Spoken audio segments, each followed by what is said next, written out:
Hello and welcome to this month's edition of My CyberWhy. This is the webisode series where we talk to people from around the world about the amazing and interesting things they do in cybersecurity.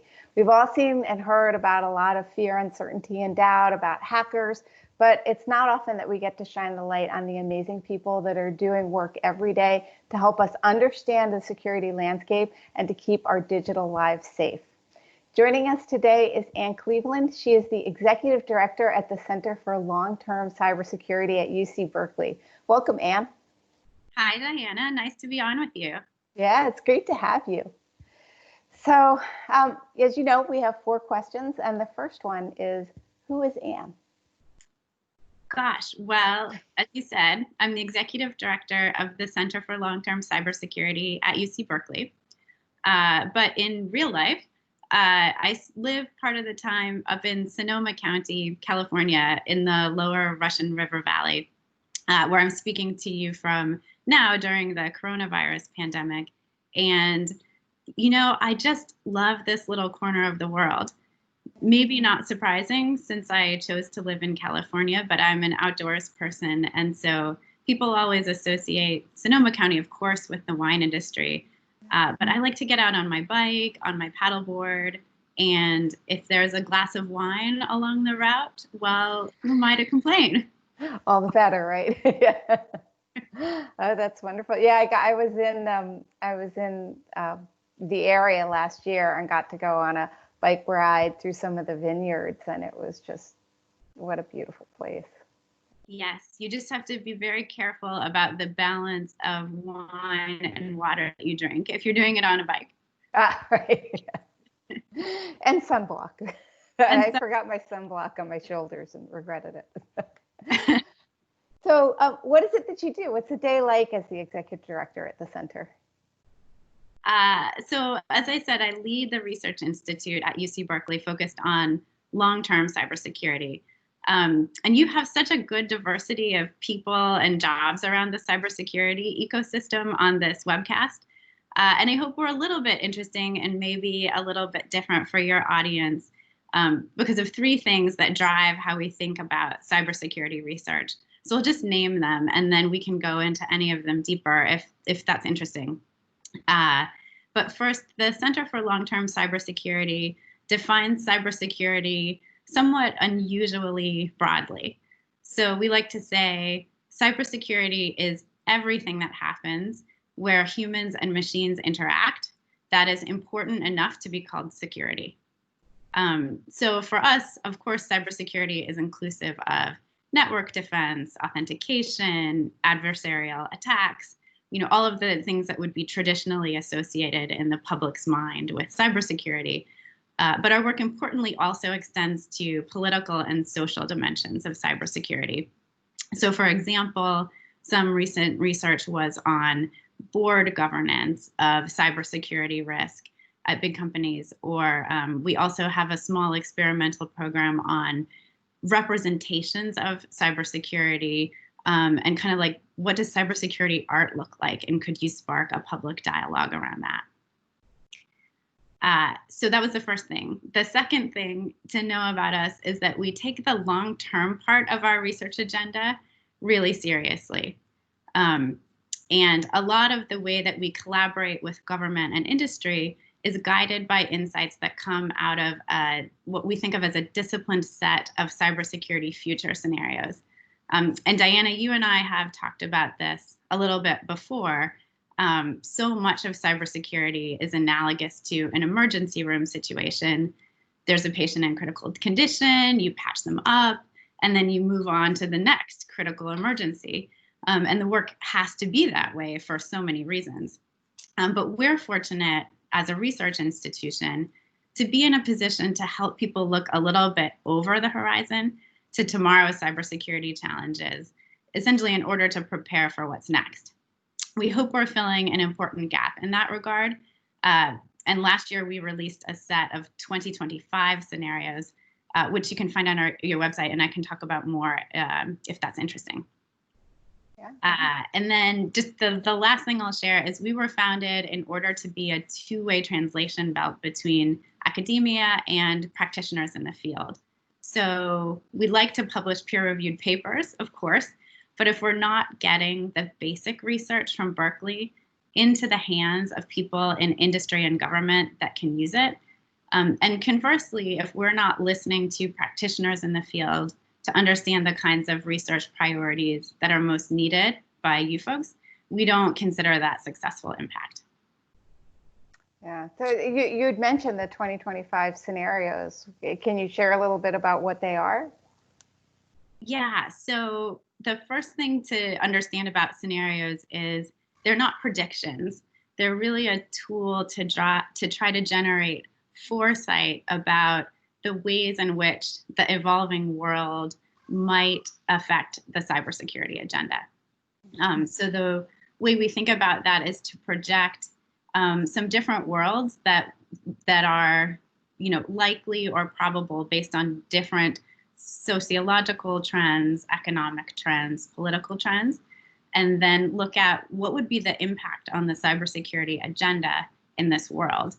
And where the real insights come are when you find, out of 4 different scenario worlds, some cybersecurity insights or problems that are actually consistent across all of those 4 different worlds. And that's how you've kind of hit gold. Right. One thing that I think is great is that you go back and you don't just make the predictions and walk away. You actually go back and do postmortems on that, what bore out and what didn't bear out. And in the last postmortem, thought it was interesting that you called that, for example, you would look at algorithmic authoritarianism as something that you see. Could you talk a little bit about what you mean by that and how you saw that bear out after the predictions from the scenarios? Or not the predictions. You just said they were predictions. the insights, the foresight. The insights, the foresight, yeah. Yeah, so we, maybe I should explain, we do a set of these scenarios every 5 years. So our first set was a set of 2020 scenarios. And then we've also recently published a set of 2025 scenarios. But because it is now 2020, we went and did a postmortem on those 2020 scenarios, which had been generated around 2015 to kind of see not so much what did we get right and wrong, but a little bit like what came true or not, and why does that matter? And alluding to something that you just said, I think one of the most profound insights that came to us looking at that postmortem was we predicted the trajectory of technology to be so much faster and so much more impactful. And we're really focused on the cybersecurity threats that would emerge from a whole new set of technologies, whether that is advanced AI or massive deployment of 5G, and kind of really missed that all of the tools that would be needed for kind of the biggest cybersecurity problems that we've seen between 2015 and 2020, from election interference to ransomware, all of that technology already existed in 2015, and it just needed to be deployed in new and creative ways. And so that's really something we're taking to heart and taking forward as we take the cybersecurity futures practice forward, is still the biggest element in cybersecurity are humans. And that's the most complex and the most challenging piece of the equation, as we know. But we can't get so focused on the new whiz-bang technology and its cybersecurity problems and lose sight of the humans in the equation that can use existing technologies in new ways to create all kinds of havoc. Yeah, a few years ago, someone said to me, like, well, this would be so much easier if there just weren't people using, and I was like, well, yeah, but on the other hand, if there weren't people, then who would be using the technology?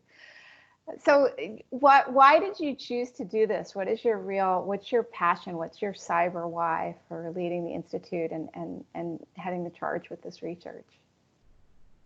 So, I've noticed that a lot of people in the cybersecurity field come to it from a roundabout route. And I'm the same. I left a great job in climate advocacy, actually, to come and lead the center. And that was driven by a few things, but very much by the sense that digital security has become as serious a threat and as difficult a collective action problem as climate change is. If you think about them, both impact everything and every cause that we care about. I think that's become even more obvious to people in the current COVID-19 emergency, as all of these global threats intersect and more of our lives move online. But I think a lot about what the cybersecurity world can learn from the lessons of the climate movement over the past 3 decades. Going back to this idea of the humans are such a big part of the cybersecurity equation, one of the things I think about is, why is it that there's no social movement for cybersecurity? So what if people began to think about cybersecurity defined broadly as a right they should demand? And I think we could do a better job building constituencies around improved cybersecurity that may not be obvious from where we sit now. Yeah, I mean, it is fascinating to think of this on a sort of a larger, broader scale, because you're right, we're very when we're practicing cyber, it's so often it's very much the put out this fire, put out that fire. You can think strategically for the company, for maybe a couple of years, but then thinking about socially how this interacts. And it is also fascinating that the alignment of, because climate change, we know it and we can see or feel the weather, but we can't see those bigger patterns. And cybersecurity is kind of similar in that we can't always see it or aware of it. But do you find that it's hard communicating some of the ideas to people because of that? Did some of the things you learned in the climate area, how does that translate in helping people understand these really long-term strategic impacts of cyber? Yeah, I mean, I think we're just, as a public, waking up to the fact that cyber is, it's a personal responsibility, but it's also a public good. And so, even as much as 3 years ago, people didn't really think about the fact that if you are on an app and you let it view your contacts, you're exposing everybody in your contact list to that app. And so your cybersecurity becomes their cybersecurity. And I think that's just much more present in people's minds with the climate movement right now. And I think we will wake up to it in cybersecurity, but the climate movement has had decades more to kind of get that into the public narrative. I mean, think about like when we were kids, there was so much, even of public service announcements on like Sunday morning cartoons about the environment, right? Oh, it's true. Yeah, and there was the sad American native, seeing the dirt, the trash on the side of the road, even that like try to get us, that far back, and that was the 70s. So yeah. You're right. It's been a long time. So when you think of it that way, cyber is a much newer practice. So in that vein, what is it that you would like? How would you like people to get more involved, or what's your call to action for those that are watching about how they can learn more about what the Institute does and what you think is important in cyber? I was listening to some of your former guests to kind of get ready when you invited me to do this webcast. And so my call to action is wrapped up in something that Steve Katz said that resonated with me. He said, and I'm paraphrasing, the CISO's job is to get to yes effectively. And that's a really important observation. So it makes cybersecurity not about saying no. It's about supporting business innovation or strengthening the online safety of Indigenous rights groups or developing talent in the cybersecurity workforce. So at our Center for Long-Term Cybersecurity, we describe that concept as amplifying the upside of the digital revolution. And when you think about it that way, there's so many interesting cybersecurity problems to solve in nearly every domain you can think of. So my call to action would really be something that we tell our incoming students. Cybersecurity needs designers and user researchers and data scientists and public policy experts and advocates and nonprofit leaders, right? Like you get the idea. So my call to action is, if you have a problem you think is interesting, there's probably a place for you in the cybersecurity world, and not to assume that you need to start from an InfoSec background. And if you have a research problem that you think is interesting, we at the center are always up for a conversation. It's cltc.berkeley.edu, and I know, Diana, you can probably link that.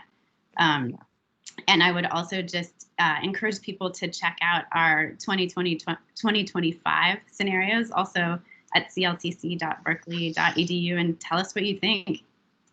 Okay, good. And I will, yes, all those links are going to be around this video. So for anybody watching, you should have the links right here in the Medium post. Thank you so much, Ann. I was the first time that we met, I think it was a year and a half ago at RSA, I was just kind of blown away that this kind of research is even going on, because it's so valuable. So thank you so much for the work that you're doing, what you're contributing to the community. It's just really, it's very meaningful, and it's really, I don't know of any other group that's doing this kind of research. So thank you very much. Oh, thank you, Diana, for the chance to talk about it and share it a little bit more widely. We really appreciate it. Thank you. And thank you, everybody, for tuning in to this month's My CyberWhy.